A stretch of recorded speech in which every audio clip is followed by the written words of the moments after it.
Nametra ny vidin'ny solika izay tsy azon'ireo mpandraraha ioarana kosa ny fanjakana ny zoma lasa teo no tonga teny anivon'ny mpandraraha ara-tsolika ny tahan'ny vidin'ny solika ary nisy mihitsy aza moa ny fananganana ny voamera manokana teknika hamaritra ny vidin'ny solika isam-bolana. Ny antsipirinjy vaovao zay ndao aratsika.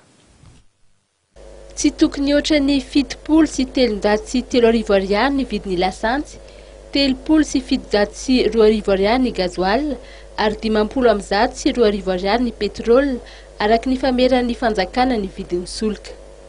Ireo vidin'ny solika ireo dia mitovy amin'ny vidin'ny solika ambony indrindra eto amintsika amin'izao fotoana izao. Isaky ny voalohany volana ary mandritry ny enim-bolana dia isy hatrany ny fanitsiana izany vidin'ny solika izany.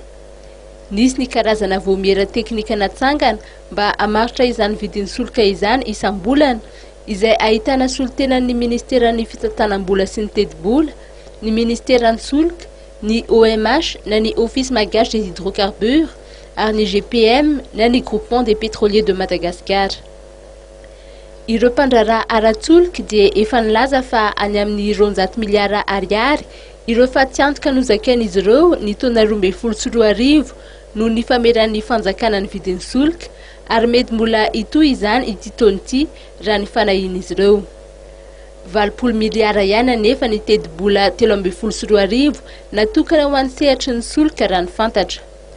Voalazo ombianombiany koa anefa fa 100 miliara ariary ny tokony arotsaky ny mpandraraha ara-tsolika amin'ny fer na ny fonds d'entretien routier izay tahirim-bola ho an'ny fikojakojanany lalana.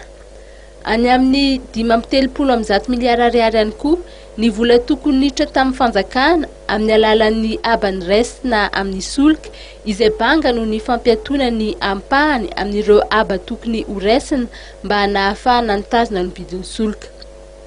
Misy ireo mpanjifa no manahy indray ny isian'ny fiakaran'ny vidin'ny solika na ny fikorontanana samihafa amin'ny resaka famatsiana solika.